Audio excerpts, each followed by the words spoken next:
The kitchen of Ashinmere Hall at 6 o'clock in the morning was a kingdom of grey shadows and the biting scent of lye. It was a place where the grandeur of the upper floors dissolved into the grinding reality of stone floors and heavy cast-iron ranges. On this particular Tuesday, the air was thick with the smell of scorched flour and the suffocating weight of an impending tragedy. Mrs. Martha Gable, the housekeeper, stood in the center of the flagstones like a black pillar of cold judgment, her bombazine skirts rustling with every sharp, agitated movement of her frame. In her hand, she clutched a bundle of linen that rattled with the unmistakable sound of metal, a sound that signaled the end of a life for anyone standing on the wrong side of the social divide. Mrs. Hattie Miller, the cook whose hands had fed the Thorne family for 3 decades, stood before the heavy oak prep table. Her shoulders, usually rounded from years of lifting heavy copper kettles, were now hunched in a posture of absolute defeat. Her apron was stained with the pale dust of the morning's baking, but her face was the color of unbaked dough, waxy and trembling under the yellow glare of the tallow candles. She did not look up. She did not defend herself. She simply watched the flour on her knuckles, as if it were the only thing left in a world that had suddenly turned hostile and cold. Around the periphery of the room, the other servants stood like statues carved from grief.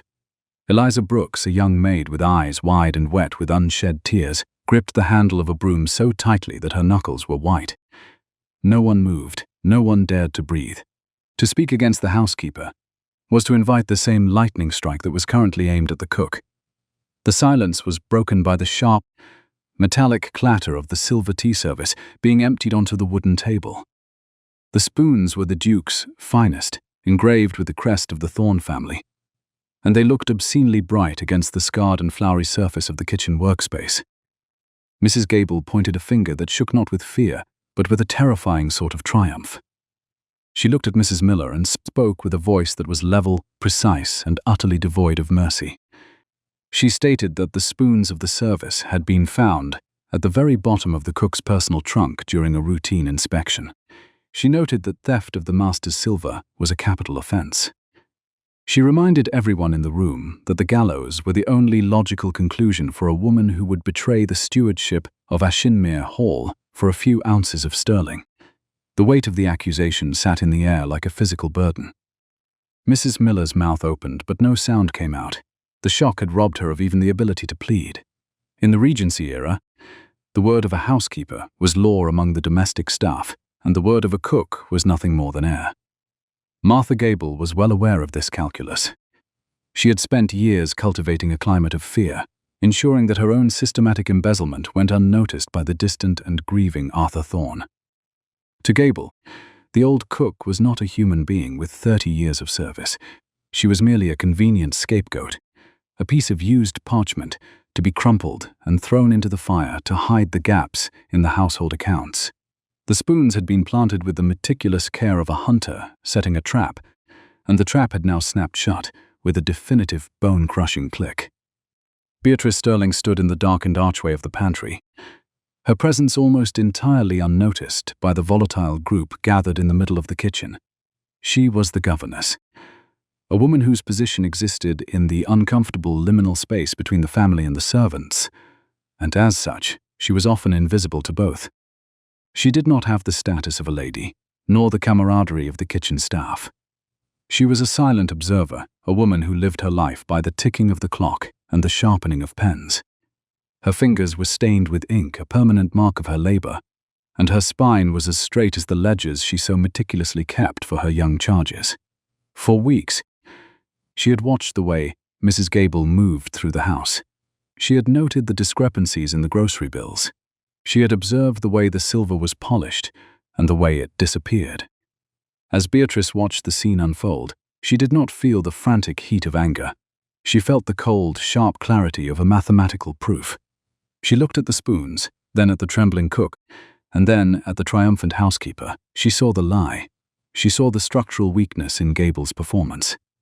The kitchen was a place of labor, but it was also a place of timing, and the timing of this discovery was far too convenient for a housekeeper whose quarterly accounts were due for the Duke's signature by noon. Beatrice adjusted the cuffs of her plain wool dress. She did not wait for a sign. she never searched for an ally. She stepped out from the shadows and into the pool of candlelight, her footsteps silent on the stone, but her presence immediately altering the pressure of the room. The movement caught Mrs. Gable's eye, and the housekeeper's expression shifted from triumph to a sneer of dismissal. She looked at Beatrice and told her that this was a matter for the domestic management of the house, not a concern for a mere teacher of French and geography. She suggested that the governess return to the schoolroom before the scandal tainted her reputation as well. But Beatrice did not move. She did not retreat into the safety of her lower status. She stood her ground, her gaze fixed not on the spoons, but on the eyes of the woman who had placed them there. Beatrice spoke with a voice that was quiet, but it possessed a resonance that cut through the hysteria of the moment. She stated that justice was not a matter of management, but a matter of facts, and that the facts of Ashinmere Hall were recorded in books that did not lie. Beatrice moved toward the table where the silver lay, her eyes scanning the room until they found the heavy, leather-bound book resting on a high shelf near the spice cabinet. It was the pantry ledger, a document she had taken it upon herself to maintain, when she realized the previous steward had left the records in state chaotic yet neglect. To anyone else, the book was a boring list of flour weights and candle counts. To Beatrice, the pantry ledger was not a mere collection of ink and parchment. It was a weapon of absolute truth. She reached up and pulled the volume down, the weight of it familiar and grounding in her hands. She did not ask for permission. She refrained from asking for approval from Jennings, the butler, who stood by the door with a look of pained neutrality. She simply opened the book to the most recent entry and began to count. The room watched her in a state of stunned disbelief. It was a violation of every social protocol for a governess to interfere in a criminal accusation involving the kitchen staff. Yet there was something in Beatrice's methodical movements that paralyzed their objections. She hardly resembled a woman acting on impulse. She looked like an auditor closing a final account. She began to speak, her words coming out in the rhythmic, measured pace of a woman reading a death warrant for a lie. She pointed to the entry from the previous evening, noting the exact minute the silver had been locked in the buffet by the under-butler. She noted the temperature of the kitchen at that hour, and the fact that the cook had been in the still room preparing preserves until long after the household had retired. Mrs. Gable's face turned from a flush of victory to a mottled, angry purple. She stepped forward, her hand raised as if to snatch the ledger from Beatrice's grasp, but she was stopped by the sheer, unmoving dignity of the governess's posture. Beatrice did not flinch. She did not raise her voice to meet the housekeeper's rising agitation. She simply turned the page into a set of numbers that did not add up. She addressed Jennings, the butler, asking him to confirm the weight of the silver service as it had been recorded and 3 months prior. She was not asking for an opinion. She was asking for a verification of the physical reality of the house. The atmosphere in the kitchen had shifted from one of a public execution to that of a courtroom, and Beatrice Sterling was the only one who knew the law. The silence that followed was different than the one that had preceded it. The earlier silence had been heavy with fear, a suffocating fog that threatened to swallow Mrs. Miller whole. This new silence was sharp and expectant, the kind of stillness that occurs just before a dam breaks. Beatrice looked at the cook, who was now watching her with a flickering spark of hope in her tired eyes. She then looked at Eliza, the young maid, and then back to the housekeeper. Beatrice knew that she was risking her position, her reputation, and her future security by standing against a woman who held the keys to the house. But she also knew that the ledger in her hand was a kingdom of order that she had built with her own hands, and she would not see it burned down by the arrogance of a thief. In that moment, the governess was no longer a servant or a marginalized employee. She was the architect of the household's integrity. She did not seek to be a hero. She sought only to be correct. She understood that in a world of dukes and servants, the only thing that could bridge the gap between power and helplessness was the absolute, unyielding certainty of the truth. She looked toward the darkened doorway of the butler's pantry, a space that led directly to the Duke's private study, unaware that the shadows there were occupied by a man who had been listening to every word. A man whose cold grey eyes were seeing the occupants of his kitchen clearly for the very first time. Beatrice took a breath, adjusted her grip on the heavy ledger, and prepared to deliver the final logical blow.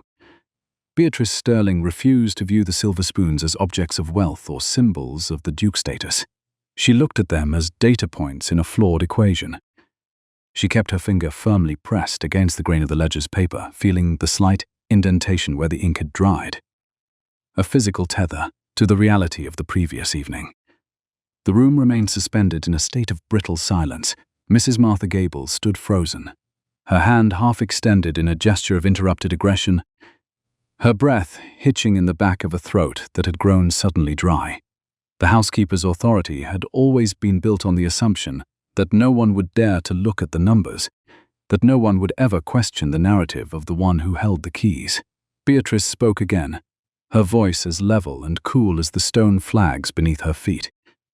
She stated that the buffet containing the silver tea service was secured at precisely 10 o'clock the night before by the under-butler, a fact recorded on page 42 and witnessed by Jennings.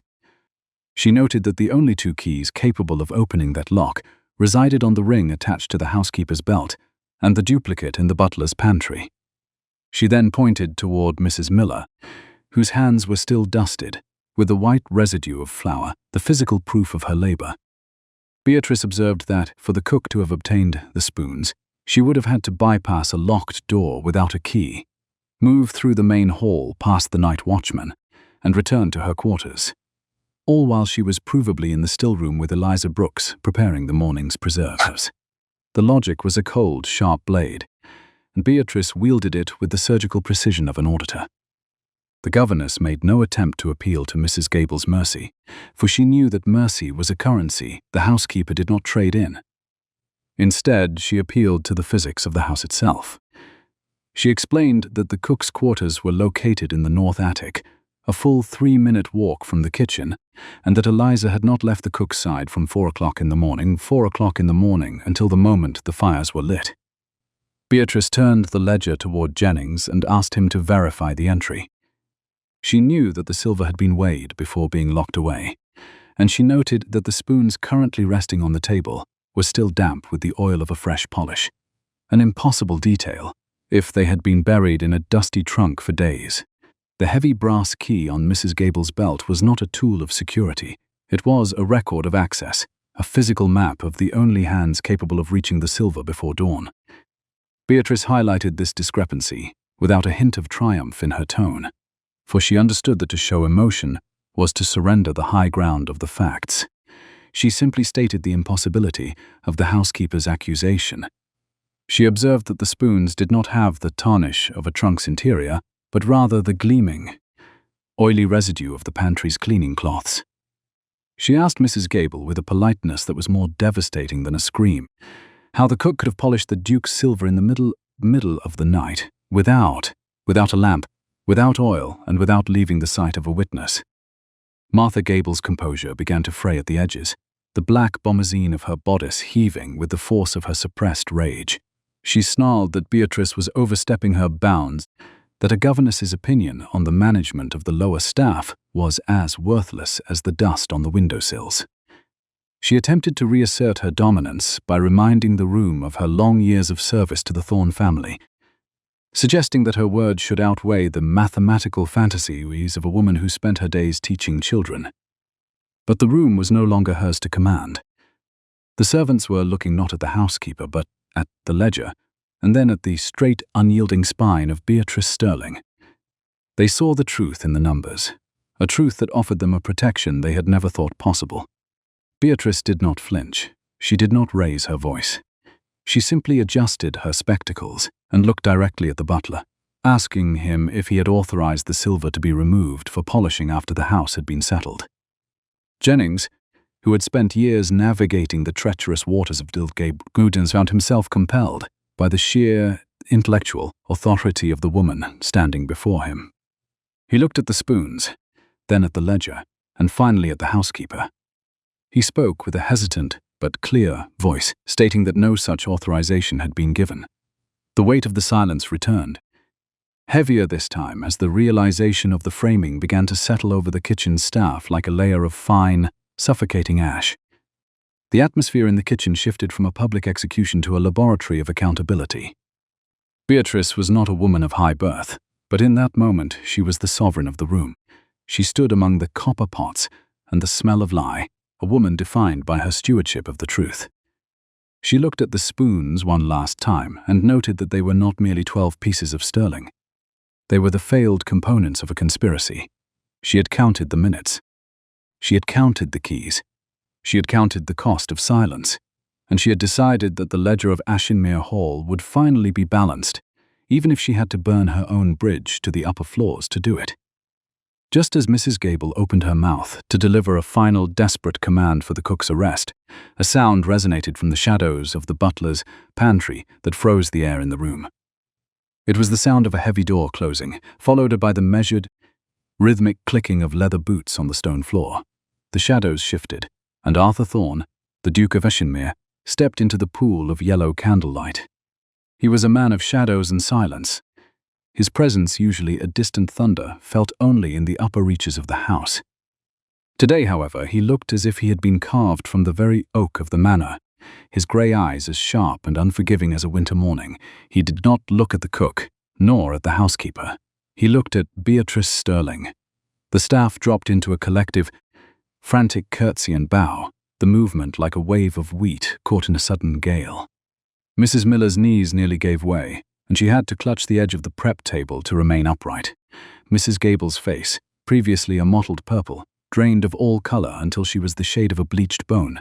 She began to stutter, her voice a thin, wavering thread, as she tried to explain the unfortunate situation to the master of the house. She spoke of the theft, of the spoons, and of the governess's confused interference. But the Duke completely ignored her.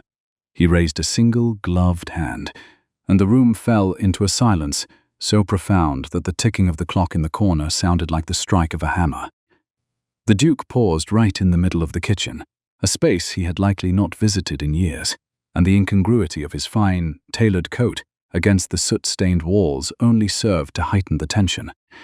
He walked toward the table where the silver lay, his gaze fixed on the gleaming sterling. He did not touch the spoons. He simply stood over them, his silence, a weight that seemed to press the very breath out of Martha Gable. He then turned his attention to Beatrice, who remained standing by the high shelf, the pantry ledger still held firmly in her ink-stained hands. She did not lower her eyes. She did not tremble. She looked at the Duke with the same analytical clarity she had used to dismantle the housekeeper's lie. Arthur Thorne spoke, and his voice was a low, resonant rumble that seemed to vibrate through the floorboards. He asked Beatrice to repeat the logistical impossibility she had just described.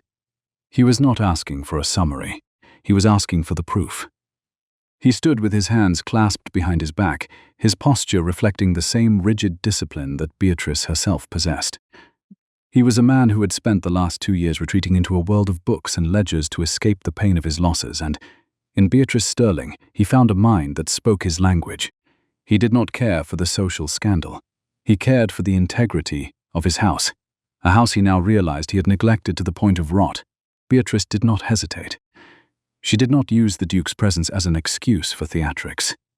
She stepped forward and laid the pantry ledger on the table next to the silver, opening it once more to the entries she had highlighted. She spoke with a technical precision that was almost musical in its lack of ornamentation. She walked the Duke through the timings, the key distribution, and the physical impossibility of a woman with Mrs. Miller's arthritic hands navigating the darkened house without a sound.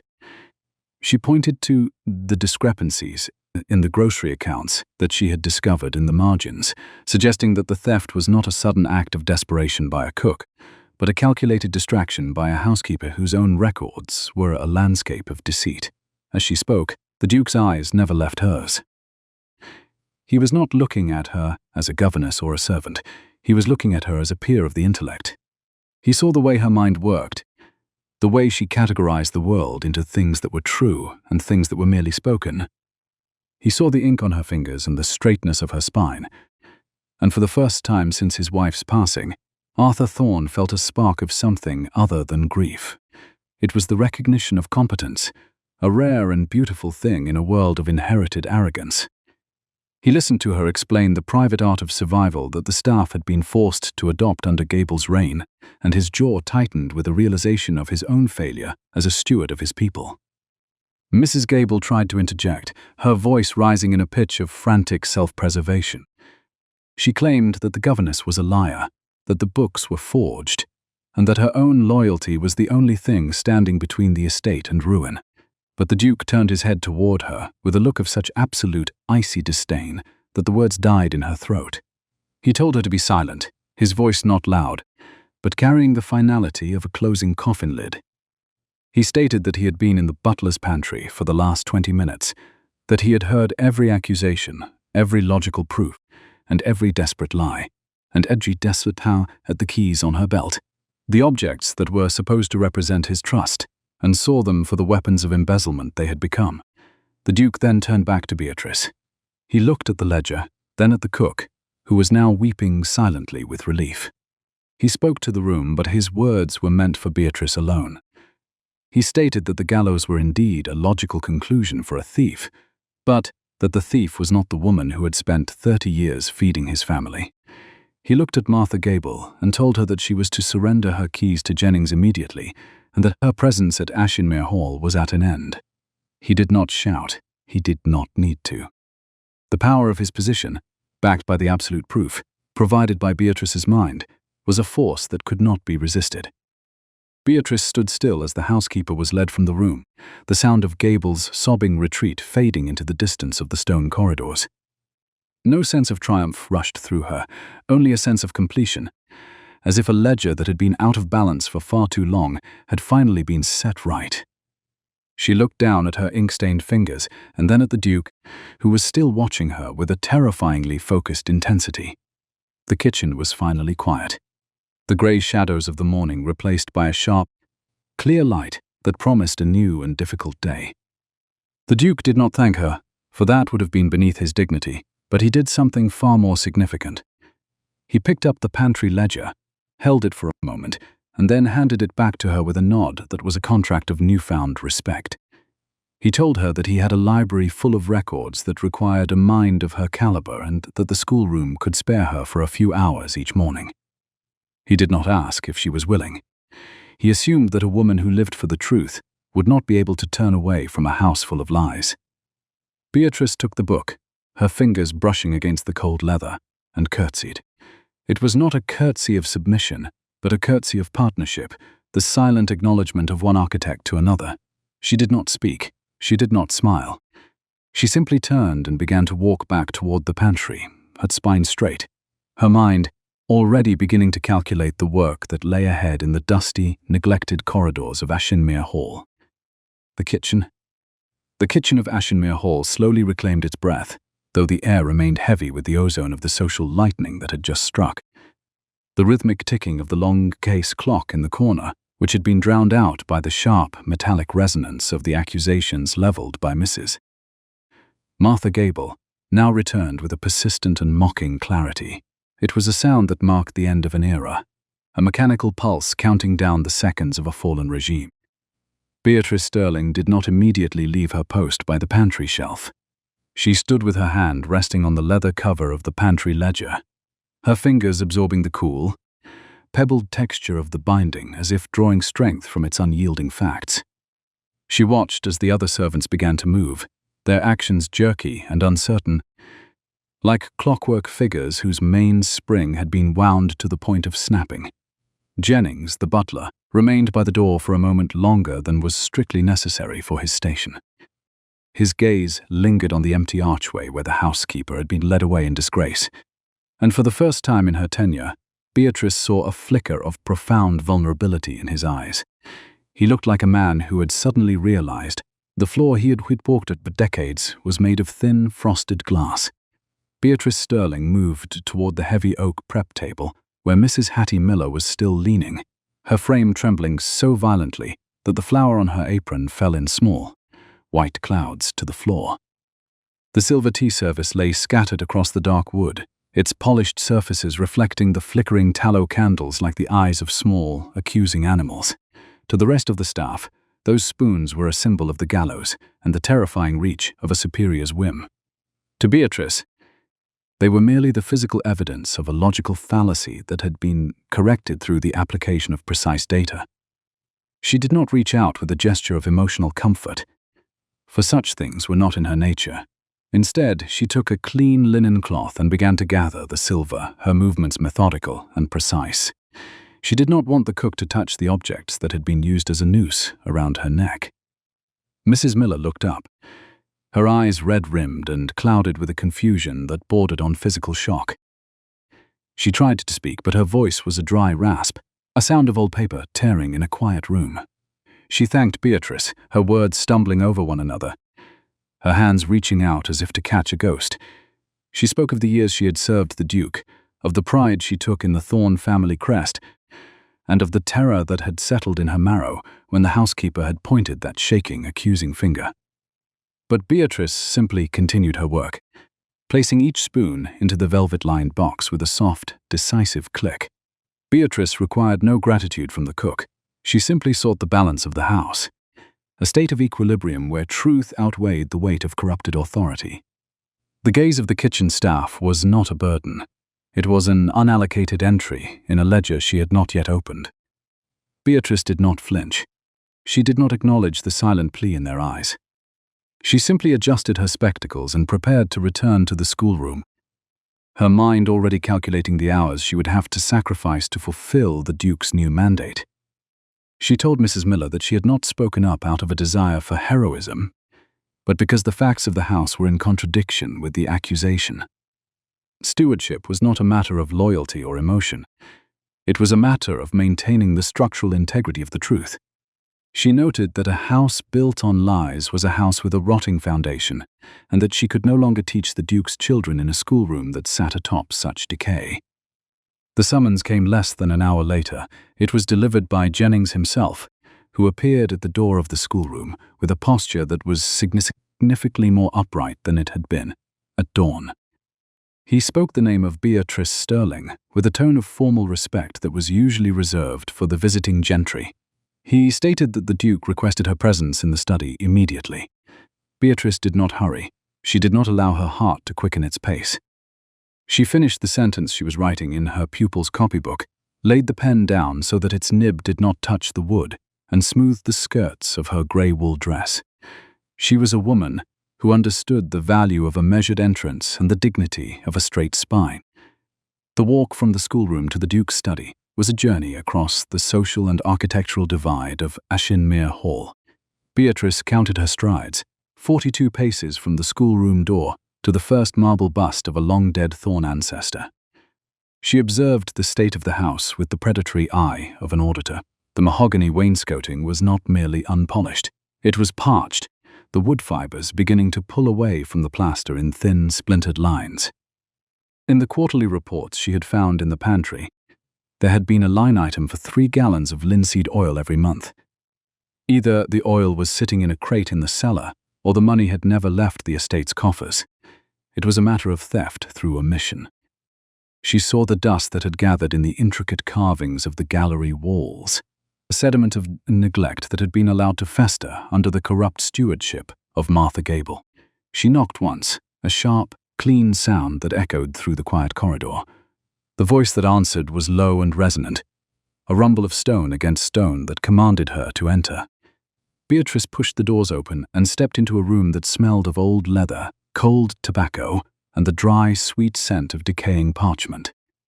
Arthur Thorne sat behind a desk that looked like a fortress of dark wood, his silhouette framed by the towering shelves of the library that stretched toward the ceiling like the ribs of a great, silent beast. He did not look up immediately. He was staring at a stack of documents that looked as if they had been mauled by a frantic hand. Beatrice Sterling positioned herself squarely in the room, her spine as straight as the pillars of the manor's facade. She waited for the silence to be broken, her eyes scanning the desk. She noticed a discrepancy in the ledger resting near his right hand. The parchment was of an uneven grain, too white and too smooth for the 1815 manufacture date it claimed to possess. Real iron gall ink ages to a deep, rusty brown over a period of months. The entries she saw were a flat, charcoal grey, suggesting a soot-based substitute used by someone who had to forge a year's worth of entries in a single night. She could smell the faint, sour odor of damp mold clinging to the older volumes, a sign they had been stored in a basement rather than the library. The Duke finally raised his head, his grey eyes catching the sliver of light that escaped the heavy curtains. He looked at Beatrice with a focused intensity that stripped away the layers of her position. Seeing only the analytical mind he had witnessed in the kitchen, he did not apologize for the summons. Instead, he reached into a drawer and pulled out the brass key, the heavy metal glinting with a dull ancient gold. He laid it on the desk between them, the sound of its impact, a final, decisive note in the room's stillness. He spoke with a voice that was heavy with the weight of his own realization. He stated that the house was in debt, not just of coin, but of truth. He admitted to her that he had spent 2 years looking at his books without truly seeing them. He admitted that his grief had been a shroud that blinded him to the rot within his own walls. He pointed to the brass key, and then looked at Beatrice, his expression reflecting a grim and newfound respect. He explained that this key was the official authority to accompany their agreement in the kitchen. It elevated her mandate far beyond the single ledger she had taken earlier, granting her absolute access to every account in Ashinmere Hall, from the stable fees to the estate's land rents. He gave her the authority to question every member of the staff and to demand any record she deemed necessary. The informal promise made amidst the flour and silver of the kitchen was now a binding commission.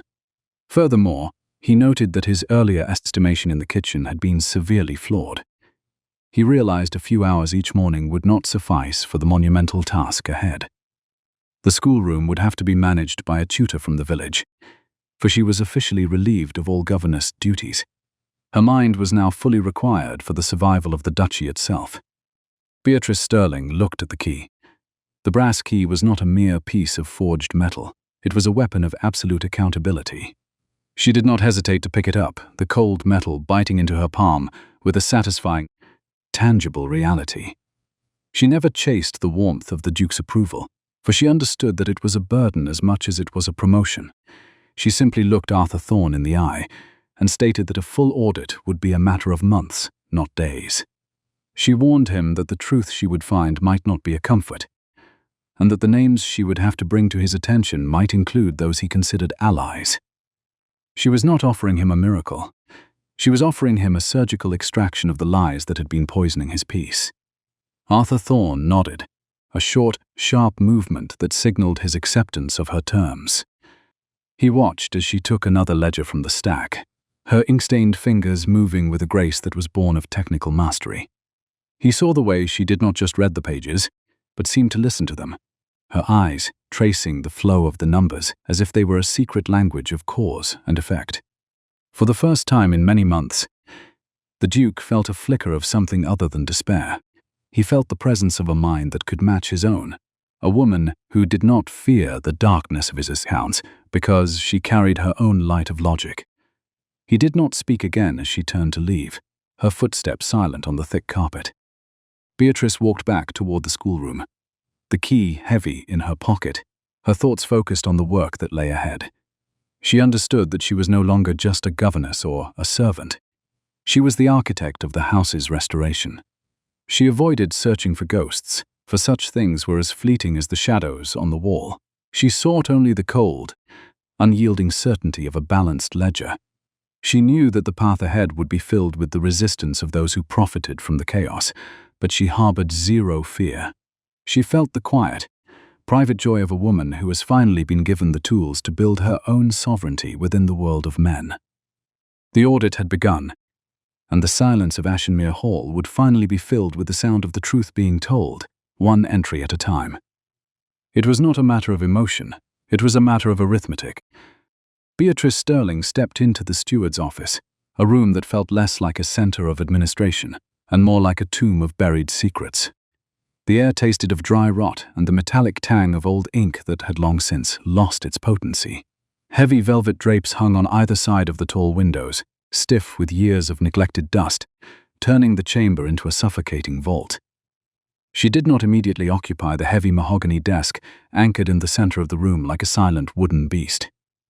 Instead, she stood by the window, watching the grey morning light struggle to penetrate the layers of grime that had been allowed to settle on the glass. She retrieved the formidable brass token from her pocket and laid it on the desk's scarred surface. The sound of the metal meeting the wood a sharp, singular note of reclamation. To any other observer, this room was merely a cluttered space filled with the debris of estate management. Beatrice knew the office was not a room of furniture and parchment. It was a fortress of evidence waiting to be breached. She paid no mind to the physical toll of the morning's confrontation in the kitchen. The impending burden of the social scandal that would inevitably follow the dismissal of Martha Gable failed to crush her. She felt only the cold, humming clarity of the work that remained. She began her inventory with the methodical precision that defined her existence. She brushed aside the physical toll of the morning's confrontation, and she did not search for apologies. She looked for the gaps in the logic of the house. Opening the primary estate ledger, her ink-stained fingers moved across the vellum pages with the delicacy of a surgeon examining a wound. Within 30 minutes of silence, she found the first thread of the rot. It was a name. A housemaid supposedly employed at Ashinmere Hall for 7 years, drawing a monthly wage of 12 shillings. Beatrice stared at the entry, her mind cross-referencing it with the mental map she had constructed of the staff during her 3 months as a governess. There was no such person. There never had been. She turned the page and found another phantom. A gardener who supposedly tended the south orchards. The orchards had been fallow for a decade, yet his wages had been paid with clockwork regularity. These were not merely names. They were parasitic drains on the house's lifeblood. Ghosts of greed summoned by a pen to bleed the estate of its vitality. The discrepancies were not errors of accounting. They were deliberate acts of calculated plunder. Beatrice did not gasp, nor did she allow the heat of indignation to rise in her chest. She simply took a fresh sheet of heavy parchment, selected a clean quill, and began to create a separate record. A ledger of shadows that would mirror the falsehoods of the official books. She ruled the margins with a straight edge, her movements steady and deliberate. She noted the wages paid to the non-existent staff members over the past 5 fiscal quarters. The sum was staggering. It was enough to have repaired the crumbling roof of the west wing, or to have properly fed the stable hands for an entire winter. She saw the systematic nature of the embezzlement, the way Martha Gable had used the Duke's grief as a cloak for her own greed. Arthur Thorne had been signing off on the deaths of his own resources because he had trusted the person who held the keys. Beatrice adjusted her spectacles, the ticking of the desk clock providing a rhythmic pulse to her calculations, marking the exact moments the old regime died. She moved from the wages to the maintenance supplies, her eyes narrowing as she compared the invoices to the physical reality of the manor. She picked up a stub of a half-burned candle resting in a tarnished holder on the desk. It was greasy, crumbling to the touch, and left a foul residue on her fingers. She saw line items in the ledger for expensive triple-milled beeswax candles from London, the sort that promised a slow, smokeless burn. Yet the physical evidence was a cheap tallow stump, meant for a roadside tavern. The heavy velvet drapes around the windows held the unmistakable, acrid stench of burning animal fat, a smoky residue that clung to the fibers like a long-standing confession of theft. She saw records of fine Belgian lace purchased for the guest linens, while the sheets in the children's wing were transparently thin. Most notably, she identified systemic evidence of embezzlement involving maintenance supplies, recording massive quantities of linseed oil that had never been seen in the stables or the workshop. She also observed that many of the most recent entries had been written in a darker, more corrosive iron gall ink. She leaned closer to the open book, her senses assaulted by the sharp, acidic scent of vinegar and rust, the hallmark of a cheaply mixed, unstable solution. She ran her fingertips over the page, feeling the texture of the eaten-away vellum under her touch.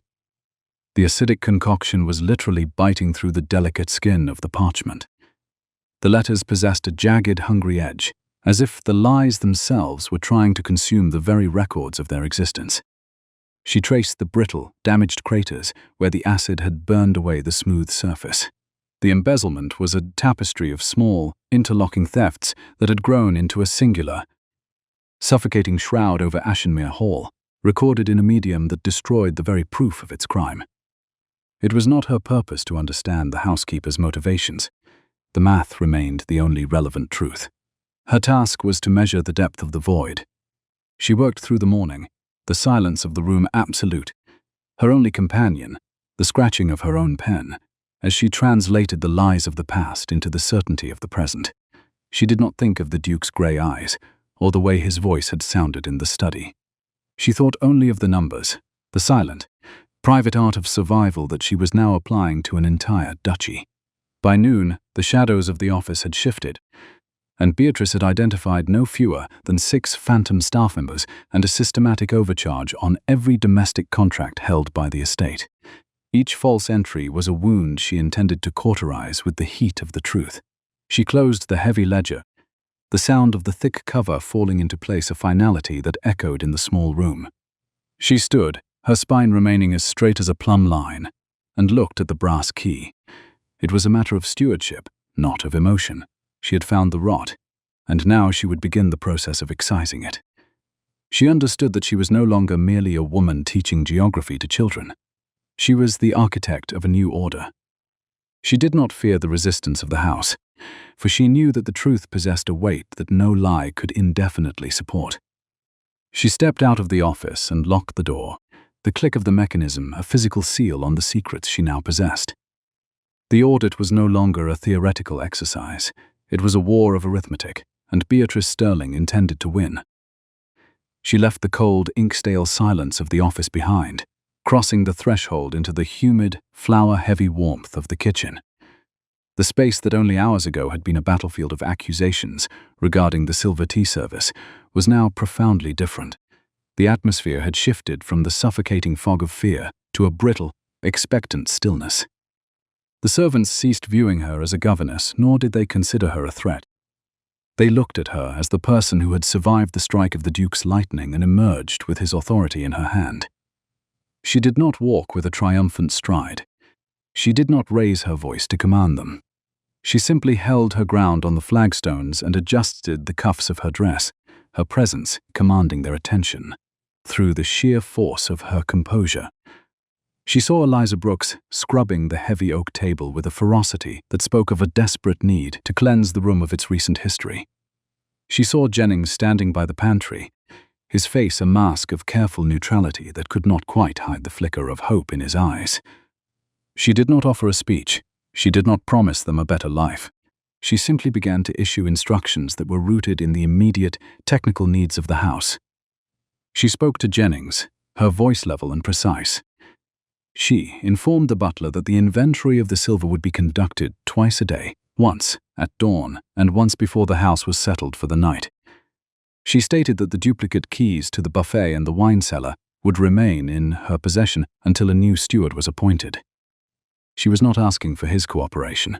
She was stating the new, unalterable order of Ashinmere Hall. Jennings did not argue. He did not point to his years of service or the protocols of his station. He simply bowed, a deep and respectful movement that signaled his surrender to her competence. He understood, perhaps better than anyone else, that the old world of Mrs. Gable's corruption was dead, and that Beatrice was the only one capable of building the new one. She moved toward Eliza, who stopped her scrubbing to look up, her eyes wide and searching. Beatrice did not smile, for a smile would have been a lie, in a house that was still so deeply broken. Instead, she pointed to the pantry shelves, which were stocked with the cheap, adulterated flour that the housekeeper had used to pad the accounts. She told the young maid that a shipment of proper, unadulterated wheat would be arriving from the village by sunset. She explained that the health of the staff was a matter of estate efficiency, and that a hungry or sickly house could not be a well-managed one. Eliza heard these words as a profound kindness. Beatrice merely viewed them as a matter of logistical necessity. She saw the way the girl's shoulders dropped, the tension of the last 4 years finally beginning to drain away. It was not a victory of the heart. It was a restoration of the standard. She then addressed the entire kitchen staff, her gaze moving from Mrs. Miller to the scullery maids. She stated that the era of fear was over, but the era of accountability had begun. She explained that every candle, every pound of meat, and every ounce of oil would be recorded in the pantry ledger with absolute accuracy. She noted that those who performed their duties with integrity would find in her a shield against unfair treatment. But those who sought to follow in the footsteps of the former housekeeper would find in her an auditor who could see through every shadow.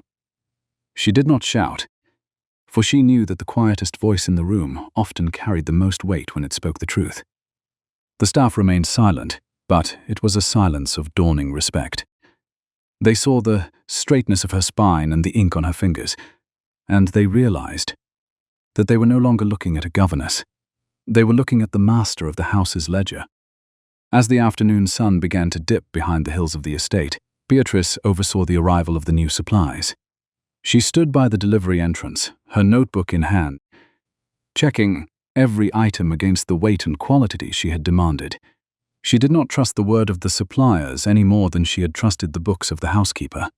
She touched the fine, pale grain of the new flour, inhaled the rich scent of pure linseed oil, and counted the dense, heavy bundles of seasoned firewood. She was implementing a new standard of stewardship, one that valued the material reality of the house over the convenience of a lie. The kitchen began to breathe again, the comforting scent of fresh bread and clean water replacing the heavy, stagnant air of the morning. It was not the warmth of a family that was being restored. It was the dignity of a well-run machine. Beatrice Sterling remained amidst the bustling activity, a silent, private art of survival now transformed into a public art of restoration. There was no desire in her to be loved. She sought only to be correct, and in the quiet, ordered movements of the kitchen staff, she saw the first entry of a balanced life. The restoration of Ashinmere Hall had begun, and it would be measured not by the emotions of its inhabitants, but by the ticking of the clock and the absolute certainty of the records. She looked at the horizon, her mind already calculating the next day's requirements. For the ledger of Ashinmere was long, and the night was only the prelude to another day of reclamation. The silence of Ashinmere Hall at midnight was not a void. It was a dense, vibrating medium through which every creak of the floorboards traveled like a ripple across a frozen pond. Beatrice Sterling sat at the heavy mahogany desk in the steward's office, the only source of light a single beeswax candle that burned with a steady, unflinching flame. The shadows in the corners of the room seemed to lean forward, curious about the woman who had dared to disturb the slumber of a decades-old corruption. In front of her lay the ledger of shadows, its pages filled with the cold, charcoal-grey evidence of Martha Gable's Ismasack plunder. Beatrice refused to succumb to the exhaustion creeping into her bones, though the clock on the mantel had long since passed the hour of 12. She felt only the rhythmic scratching of her quill, a sound that in the dead of night possessed the weight of a heartbeat. She was not merely recording numbers. She was reconstructing the skeleton of a house that had been hollowed out by greed. The ledger was not a collection of ink and paper. It was a map of a decade's worth of betrayal, and she held the coordinates of every stolen shilling in her ink-stained fingers. The smell of damp wool and the sudden, sharp draft of cold air from the corridor were the only warnings she received before the heavy door of the chamber was forced inward. She did not jump. She did not drop the quill that was poised over the parchment. Instead, Beatrice set the pen down with a slow, deliberate movement, ensuring the nib did not spray a single drop of ink onto the pristine evidence of the embezzlement. Two men stood in the doorway, Julian Gable and Silas Vane, their silhouettes casting long, distorted shadows across the desk. Julian was a man whose face carried the same predatory sharpness as his relative, the disgraced housekeeper, though his features were bloated by the excesses of a life funded by the Duke's stolen grain. Behind him stood Silas Vane, his eyes darting around the room with the nervous energy of a common thief. They did not belong in this room of mahogany and accountability. They belonged to the world of shadows and back-alley contracts that Martha Gable had cultivated during her reign of terror. Julian Gable stepped forward, the floorboards groaning under his weight, his presence an oily stain on the ordered silence of the office. He did not waste words on pleasantries, for he understood that his time was as finite as the candle's wick. He looked at the books on the desk, and then at Beatrice, his expression a mixture of contempt and a desperate, rising panic. Julian Gable declared he had come for the records, stating that a governess had no business touching the private affairs of the Gable family. He suggested that if she surrendered the volume now, She might find herself leaving the estate with her reputation intact and perhaps a small sum of gold for her silence. But if she persisted in this audit, he warned her that the darkness of Ashinmere Hall was a dangerous place for a woman with no family to protect her. He did not shout. His voice was a low, guttural threat that smelled of cheap gin and a long-standing arrogance. He reached out a hand toward the record of deceit, his fingers thick and calloused, a physical intrusion into the sanctum of the truth. Beatrice did not flinch. She did not retreat into the corners of the space, nor did she cry out for a help she knew was too far away to arrive in time. She stood, her spine remaining as straight as a plumb line, her gaze fixed on Julian Gable's eyes, with a focused intensity that seemed to freeze the air between them. She told him that the books were the property of Arthur Thorne, and that she was the steward of their integrity. She observed that theft was a matter of fact, and that no amount of physical intimidation could alter the numbers she had already transcribed. She stated that her silence was not for sale, and that her safety was a matter she had already accounted for in the logistics of the night. She did not use the language of fear. She used the language of the audit. To her, the man was not a monster. He was a variable she had expected to encounter in the final tally of the house's corruption. The younger man, Silas Vane, moved toward the side of the desk, his hand reaching for the master key that lay near the candle. Julian Gable growled a command for her to stand aside, his patience snapping like a dry twig in a winter gale. He stepped into the pool of light, the yellow glow illuminating the raw, desperate violence in his eyes. He hissed that she was a fool to risk her life for the Duke, a man who didn't even know her name until a week ago. He claimed that the Gable family had built Ashinmere Hall, while the master was off mourning in the shadows, and that they would not see their legacy destroyed by a girl with ink on her fingers. He moved to grab her shoulder, but Beatrice stepped back with a fluidity that was of a perfect understanding of the room's geometry. She did not fight him. She shifted the battlefield to the very architecture of the house itself. She knew the office was not merely a room. It was part of a reinforced suite built in the previous century to protect the estate's bullion and records. She reached down and felt the cold, hidden vault latch under the lip of the desk, a mechanism she had discovered during her first day of cleaning. With a sharp, decisive pull, she activated the internal spring of the heavy, iron-bound archive door behind her. The sound of the counterweights shifting in the wall was a low, grinding rumble that Julian Gable did not recognize until it was too late. Beatrice stepped into the small, windowless vault where the most sensitive records were kept, the book clutched tightly to her chest. She refused to cast a glance backward. She did not wait for his grasp. She knew the timing of the door better than the men knew the layout of the manor. As Julian Gable lunged forward, his fingers brushing the wool of her sleeve, the massive oak door swung shut with the finality of a closing tomb. The sound of the iron bolt sliding into place echoed through the chamber like a gunshot. It was a matter of physics, not of strength. The intruders were now on the outside of a fortress they could not breach, and the evidence was secured behind 4 inches of reinforced wood and steel.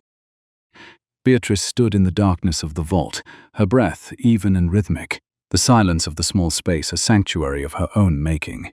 Panic never took root in her, despite being trapped. She felt the satisfaction of a trap well sprung. She had used the house's own defenses to neutralize the threat, proving that knowledge was a weapon far more effective than brute force. The muffled sound of Julian Gable's rage reached her through the door, his fists pounding against the unyielding oak, but she did not listen. She began to count the seconds, her mind calculating the time it would take for the Duke to reach the office. She had intentionally left the library window slightly ajar, knowing that the draft would trigger the whistling sound in the gallery that the night watchman was trained to report. She also knew that Arthur Thorne, whose insomnia had become a fixture of the house, would be in his study directly above. She had used the acoustics of the manor like a telegraph system, ensuring that the confrontation would be heard without her ever having to raise her voice. She did not need to be saved. She only needed to be witnessed. Minutes passed in the absolute stillness of the vault, the air smelling of ancient dust and the metallic scent of the heavy safe. The pounding on the door suddenly ceased. replaced by the frantic sound of retreating footsteps and a sudden, sharp cry of alarm from the corridor. Beatrice did not move until she heard the unmistakable voice of the Duke, a low, authoritative rumble that cut through the chaos of the night. Only then did she reach for the internal release, the mechanism smooth and well-oiled under her touch. She stepped out of the vault and back into the room, the candlelight flickering in the sudden gust of air. Julian Gable and Silas Vane were pinned against the wall by two of the Duke's sturdiest footmen, their faces pale with the realization that their era of impunity had finally ended. Arthur Thorne occupied the middle of the office, his long coat swirling around his boots, his grey eyes fixed on the archive door as it opened. He looked at Beatrice, who stood before him with the ledger in her hand, and her spine as straight as the day she had first entered Ashinmere Hall. He did not ask if she was frightened. He did not offer her the comfort of a protective gesture. He simply observed the metal master key on the desk and then at the men who had tried to steal it. He spoke with a voice that was as cold and sharp as a winter frost, stating that the Gables had forgotten who truly owned the stones of this house. He looked at Beatrice and asked if the records were intact. She replied that the audit was undisturbed and that the truth was as secure as the house itself. The Duke moved toward her, his presence a heavy, commanding weight in the small room. He did not touch her, but for a moment, the distance between them seemed to vanish in the shared understanding of the night's events. He saw the ink on her fingers and the unwavering light in her eyes, and he realized that the woman before him was not merely an employee. She was the protector of his legacy. He told the footmen to take the intruders to the village magistrate and to ensure that a guard was placed on the steward's wing for the remainder of the night. He then turned back to Beatrice, his expression reflecting a profound and settled respect. He stated that the work she had done was no longer just a record. It was a testament to a courage he had not expected to find in his own house. Beatrice did not smile. She made no attempt to capitalize on his sudden appreciation of her character. She simply laid the ledger back on the desk and adjusted the wick of the candle. She told him that the work was not yet finished, and that the morning would bring the final reconciliation of the accounts. She noted that the architecture of Ashinmere Hall had served its purpose, but the stewardship of the house required a vigilance that could not be provided by stone and iron alone. She was not a heroine in her own mind. She was a woman who had performed a technical duty with the necessary precision. Arthur Thorne nodded, his silence a contract of newfound trust, and as he turned to leave, she sat back down at the desk. She picked up her quill, her mind already calculating the next entryling, for the night was nearly over, and the ledger of justice was finally approaching a state of perfect balance. She kept her eyes away from the window as the first light of dawn began to grey the horizon. She did not think of the fear that should have occupied her heart. She thought only of the numbers, the silent private art of survival that she had transformed into a public art of restoration. She saw the way the light caught the grain of the paper, the ink now dry and permanent, a record that could never be erased by the violence of men.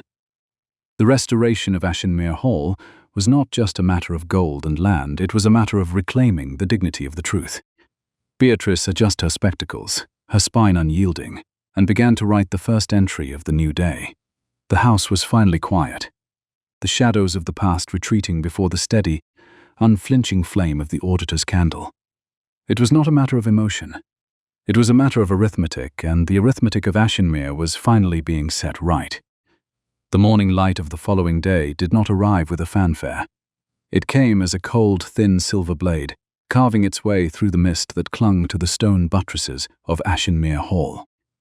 Inside the great hall, the air was possessed by a sterile, expectant chill, the kind of atmosphere that persists when a fever has finally broken, but the patient remains weak. Beatrice Sterling stood at the base of the grand staircase, her hands folded neatly against the charcoal wool of her skirts. She had not slept, yet there was no trace of exhaustion in the set of her shoulders or the clarity of her gaze. Her fingers were still stained with the ink of the night's work, a permanent record of her labor that no amount of scrubbing could entirely erase. She did not feel the need to hide them. To her, those stains were not a mark of low status. They were the sigils of a woman who had spent the darkness extracting the truth from a mountain of lies. She watched the dust motes dancing in the pale light, her mind already calculating the final weight of the evidence she held in the leather-bound volume, tucked under her arm. Arthur Thorne descended the stairs with a heavy, rhythmic tread that seemed to echo the ticking of the long case clock in the corner. He wore a coat of deep obsidian, his linen crisp and white, but his eyes were the color of a winter sea, stormy, focused, and utterly unforgiving. He did not speak as he reached the final step. He merely looked at Beatrice, a silent acknowledgement passing between them that the time for observation had ended and the time for the final reckoning had begun. The Duke gestured toward the study, his movement a command that required no words. As they walked through the corridors, Beatrice noted the subtle shifts in the house's breathing. The silence was no longer the suffocating weight of Gable's corruption. It was the quiet of a house waiting to be filled with an honest purpose. She counted the paces, each one a finality, as they approached the room where the fate of the duchy's administration would be decided. Martha Gable was already waiting in the study, though she did not stand with the black-pillared arrogance she had possessed in the kitchen weeks ago. She was flanked by 2 village constables, her bombazine dress wrinkled and her hair escaping its tight pins in frantic grey wisps. She looked like a woman who had spent the night realizing that the shadows she had lived in were no longer hers to command. When Beatrice entered, the former housekeeper's eyes flared with a desperate animalistic rage, but she did not speak. The presence of the Duke was a physical pressure that seemed to rob her of her breath. Beatrice offered her no triumphant stare. She spared her no pity. She looked at her as a final account that required a definitive closing. The Duke seated himself behind the mahogany desk, but he did not open the official books. Instead, he looked at Beatrice and waited. She stepped forward, placing the ledger of shadows on the wood with a soft, decisive sound. She began to speak, her voice a level, analytical instrument that cut through the tension of the room like a surgeon's scalpel. She did not use adjectives to describe Martha Gable's crimes. She used numbers.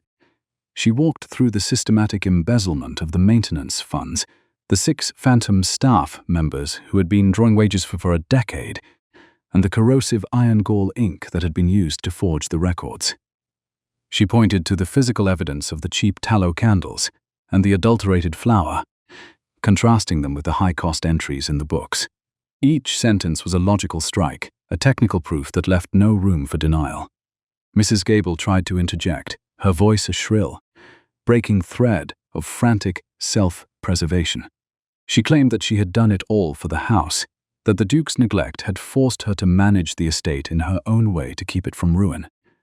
She spoke of her years of service and the loyalty she had shown to the Thorne family when everyone else had turned away. But Arthur Thorne did not move. He did not blink. He waited for Beatrice to finish the audit, his gaze never leaving the numbers on the page. When the heroine finally reached the final tally, a sum that represented a small fortune stolen from the people of Ashinmere, she closed the book and stepped back. The silence that followed was absolute, a perfect vacuum of accountability. The Duke finally spoke, his voice a low, resonant rumble that seemed to vibrate through the very floorboards of the manor. He did not address the housekeeper's excuses. He did not acknowledge her claims of loyalty. He stated that the arithmetic of the house did not lie, and that the arithmetic proved she was a thief who had nearly bled his legacy dry. He looked at the constables and gave the command for Martha Gable to be removed and transported to the county jail to await trial for grand embezzlement. He noted that the gallows she had so casually threatened the cook with were now the very shadow hanging over her own future. As the woman was led from the room, her cries fading into the hollow silence of the hallway, Beatrice did not move. She did not celebrate. She simply adjusted her spectacles and looked at the desk, her mind already moving toward the next stage of the restoration. The study felt different once the intruder was gone, the air lighter and the shadows less predatory. Arthur Thorne stood and walked to the window, looking out over the sprawling acres of his estate. He did not speak for a long time, and Beatrice allowed the silence to settle, understanding that a man of his station required the space to reconcile the magnitude of his own failure as a steward. She did not offer him the hollow comfort of words. She waited, her spine straight and her posture unyielding, a silent sentinel of the truth she had reclaimed. When the Duke finally turned back to her, the storm in his eyes had subsided into a deep, expansive respect that she had not seen directed at anyone in all her months at Ashinmere Hall. He explained that the audit was more than a record of theft, it was a revelation of his own blindness. He admitted that he had been a man living in a tomb, and that she had been the first person to bring the light of logic back into his house. He looked at the ledger of shadows, and then at Beatrice, his expression reflecting a decision that would alter the social fabric of the estate forever.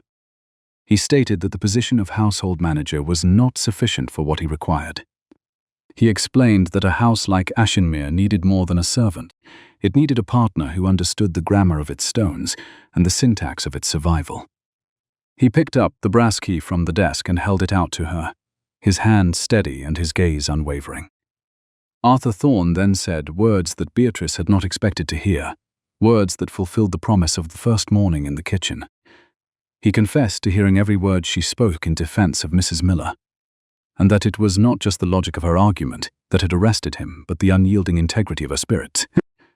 He realized then that she was the moral and administrative anchor the duchy had been missing since the day it was built.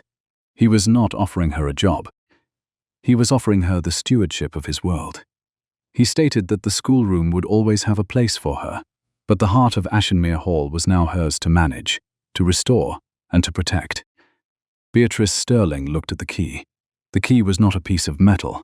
It was a contract of intellectual respect and a kingdom of earned authority. She did not hesitate to take it, her fingers brushing against the cold brass with a sense of finality. She did not curtsy with the submission of a servant. She bowed her head with the dignity of an equal. She told him that she would accept the stewardship, but only on the condition that the ledger of the house remained transparent and that the people who labored within it were treated with the justice their math deserved. She was not a woman who sought power for its own sake, but she was a woman who would not allow the broken things of the world to remain unrepaired when she held the tools to fix them. Weeks later, the kitchen of Ashinmere Hall tasted of real beeswax, fresh herbs, and the steady, comforting warmth of a well-managed hearth. Mrs. Hattie Miller moved between the ranges, with a lightness in her step that had been absent for years, her arthritic hands now supported by the best medicine the Duke's coin could buy. The scullery maids worked with the rhythmic efficiency that was born of respect rather than fear, and Eliza Brooks no longer looked toward the door with the wide, wet eyes of a frightened child. The house was no longer a monument to absence. It was a testament to presence. Beatrice anchored the bustling kitchen, her presence now a source of stability and order for every member of the staff. She did not raise her voice. She did not need to. The arithmetic of Ashinmere was finally in perfect balance. The Duke stood in the archway of the pantry, watching the woman who had transformed his ruin into a sanctuary. He did not hide in the shadows. This time, he stepped into the light, his presence no longer a distant thunder but a warm, expansively protective force. He looked at the kitchen, then at the cook, and finally at Beatrice. He did not speak of the past, for the past was a ledger that had been closed and filed away. He spoke of the future, of the improvements to the village tenements, and the restoration of the South Orchards that they would undertake together. It was a partnership built on the cold, unyielding foundation of logic and the warm, growing reality of a shared truth. Beatrice Sterling adjusted the pantry ledger on the shelf, her movements as methodical as they had always been. She saw the ink on her fingers, the permanent mark of her labor, and she smiled. A small, private expression of triumph that she allowed herself only in the quiet moments of the house. She had been visible at last. She had been seen not for her beauty or her birth, but for the quiet competence of her mind and the unshakable dignity of her soul. She looked at Arthur Thorne and saw a man who truly understood the cost of a well-run life. It was a matter of arithmetic, and the arithmetic of Ashinmere Hall was, finally, in perfect, beautiful order. The restoration was complete, and the ledger of their lives was at last in balance. She did not ask for respect. She had built a world where it was the only currency that mattered. As the house settled into the ordered silence of the evening, Beatrice picked up her pen, ready to write the first entry in a new book of hope. One thing restored, one ally gained through skill, one house finally, truly home.